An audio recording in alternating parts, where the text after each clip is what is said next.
Business रोजगार नहीं एक ट्रेंड बन चुका है, क्योंकि आज हर तीसरे घर का एक बच्चा बिजनेसमैन बनना चाहता है। तो स्वरोजगार के अवसर स्टार्टअप इंडिया योजना स्वरोजगार भारत में स्टार्टअप की दुनिया ही बदल चुकी है।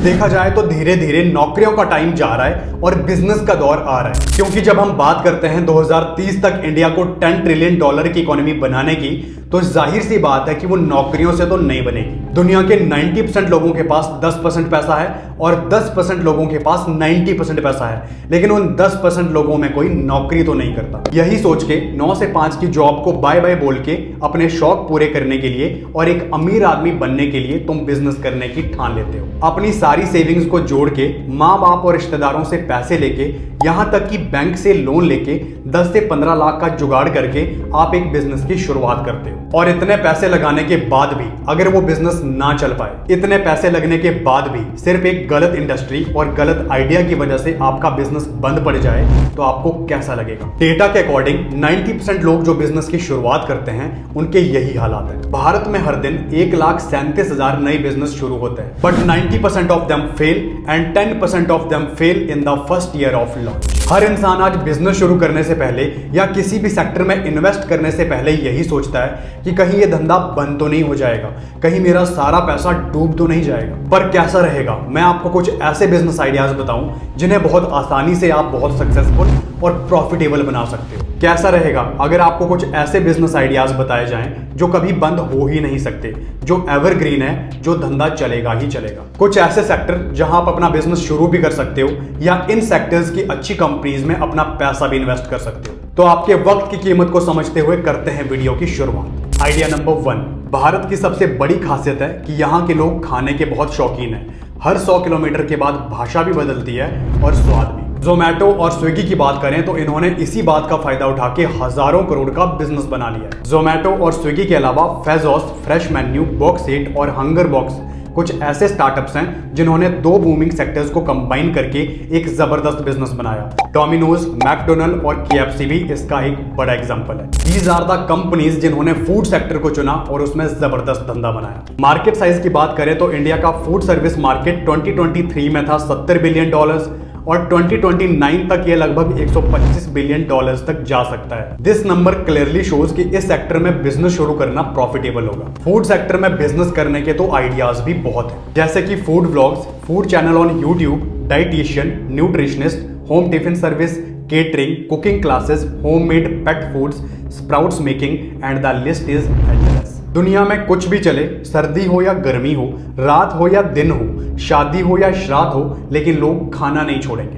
फूडी लोग सब कुछ खाएंगे और जो हेल्थ कॉन्शियस होंगे वो हेल्थी फूड खाएंगे, लेकिन खाएंगे जरूर। तो थिंक अबाउट कि आप कैसे फूड बिजनेस में कुछ बड़ा क्रिएट कर सकते हो। Idea number 2। सभी पेरेंट्स का यही सपना होता है कि उनके बच्चों को अच्छी शिक्षा मिले ताकि वो अपनी जिंदगी में बहुत आगे बढ़ें, और इसके लिए वो अपना पूरा पैसा उनकी एजुकेशन पे लगा देते हैं। यहां से निकलता है दूसरा business idea, education sector. Bharat में हायर एजुकेशन का मार्केट साइज 2022 तक लगभग $6 बिलियन था, लेकिन 2023 से 28 तक इसका साइज 10% सालाना बढ़ने की उम्मीद है। दिस नंबर शोज कि एजुकेशन इंडस्ट्री का स्कोप भी हाई है। तो अगर आपका भी टीचिंग में इंटरेस्ट है और आप बच्चों को वैल्यू दे सकते हो, तो आपको एजुकेशन सेक्टर में अपना बिजनेस शुरू करना चाहिए। बायजूस की शुरुआत 2011 में हुई और आज $200 मिलियन की कंपनी बन चुकी है। वो अलग बात है कि कंपनी के एथिक्स की वजह से आज इसका बेड़ा गर्क हो चुका है। यूडेमी 2010 में शुरू हुई और आज ये कंपनी $1.62 बिलियन की बन चुकी है। अनअकैडमी की शुरुआत 2015 में हुई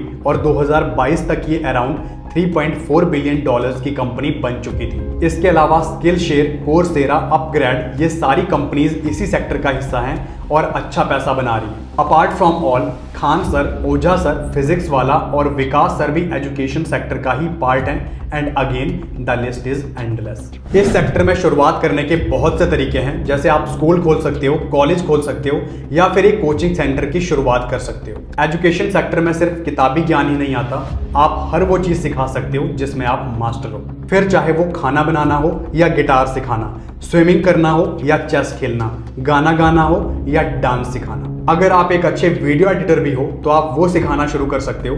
आपको कपड़े सिलने से लेकर रॉकेट उड़ाने तक कोई भी स्किल आती है तो आप अपना कोचिंग सेंटर खोल के या ऑनलाइन सोशल मीडिया के जरिए या यूट्यूब चैनल बना के लोगों को सिखाना शुरू कर सकते हो।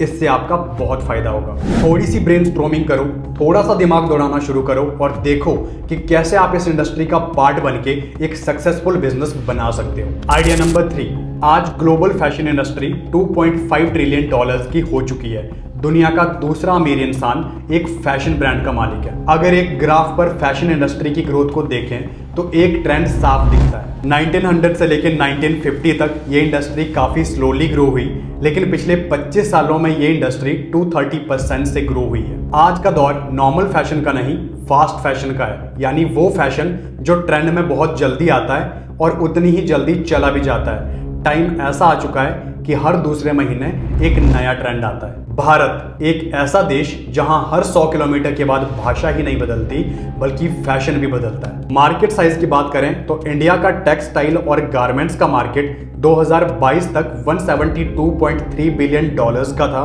और 2028 तक ये अराउंड 15% की एनुअल ग्रोथ के साथ बढ़ेगा। दिस नंबर शोज कि आप इस इंडस्ट्री में अपना बिजनेस शुरू कर सकते हो and can make profits and profits. Myntra, LimeRoad, बेवकूफ और जिवामी ये वो स्टार्टअप्स हैं जिन्होंने इस इंडस्ट्री के पोटेंशियल को जाना और आज जबरदस्त पैसा बना रहे हैं। Apart from it, Reliance trends और ज़ूडियो ने भी ऑफलाइन मार्केट में यही काम किया है। इस इंडस्ट्री में भी बिजनेस शुरू करने के सैकड़ों तरीके हैं। आप एक क्लॉथिंग स्टोर शुरू कर सकते हो फॉर मेन, वुमेन और किड्स, या जो भी आप चाहो, या किसी बड़े ब्रांड की फ्रेंचाइजी लेके भी अपना काम शुरू कर सकते हो। अगर फैशन में आपकी एक्सपर्टीज है तो आप ऑनलाइन भी अपना स्टोर शुरू कर सकते हो या इंस्टाग्राम पेज या फेसबुक पेज बना के भी अपनी शुरुआत कर सकते हो। और अगर ये सब नहीं करना तो एक फैशन इन्फ्लुएंसर बन के रील्स और यूट्यूब वीडियोस के थ्रू लोगों को फैशन वैल्यू दे सकते हो।